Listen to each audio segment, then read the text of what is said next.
no one's coming to save you, and that's the best thing that could ever possibly happen to you.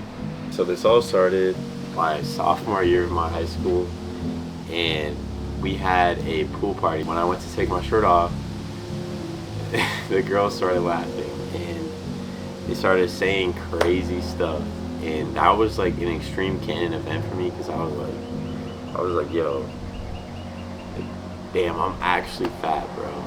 And when I got home that night, I looked in the mirror. I was like, yo, I need to make a change. Like, I remember it so vividly. Like, it haunts me to this day. Like, I'm talking about 3 a.m. cold sweats, thinking about this moment right here. And like every time I'm going for the PR, I'm like, I'm about to hit it. I think about like it's getting up. But that was for sure the turning point. And I remember I got home that night and I looked in the mirror. I was like, Ryan, we got to make a change. And every day from that point forward, I decided I need to cut everyone off and go all in on myself. And because I didn't realize who I was so lost in what everyone else was doing that I lost myself in the process. And it was all the little things that would add up that was the reason I was who I was back then. So I decided I had to cut everyone off, and that was deleting social media apps, stop texting first, stop consuming bad content that would lead me into vices and different things I knew I shouldn't be doing. And I think that if I never isolated myself, I wouldn't be where I am today. And I learned so much about myself in that isolation. Like, even though it was hard, like those first couple of weeks and months were so hard because I had no idea who I was. Because I was always so busy trying to distract myself and fill those voids that I was lost. And that ultimately is how I found my love in the gym and getting better every single day, because the gym was the one thing that you got what you put in. And that just inspired me to like really go hard on my dreams and goals. Like I remember a few weeks in, I wrote down my goals, like GT3RS, house by the lake, beautiful family, stuff like that. And every day I still think about these things and work towards that. And I don't care if, like, this YouTube channel, I don't care if it blows up. I just want to put out raw content that will help anyone who sees my videos, whether it's 5 people or 1,000 people. Okay? And I started to see things so much clearer when I was isolated, because I had no distractions, no one telling me I should do this, I should do that, or going out. Like, it was all me. I spent all the time researching, like what to eat, how to train, the importance of sleep on your performance and how you look, things that you need to stop doing, like,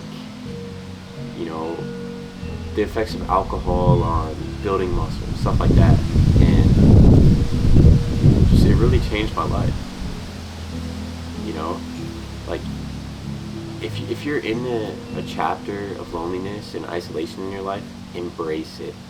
That is the journey to success and is the most crucial step. If you can't get past that, you won't be anything in life, because you're always going to be trying to please other people. You have to please yourself. And in isolation, you learn that the only validation that matters is your own. So once you start loving yourself, you start doing things that will improve your life. So lifting, eating healthy, just overall becoming a better person, because that's what life's about. Everything becomes more clear when you're alone. Every day, if you're not working hard to get 1% better, you're going backwards. And focusing on a relationship when you don't even fully love that person, you're just scared of being alone, is a pussy move.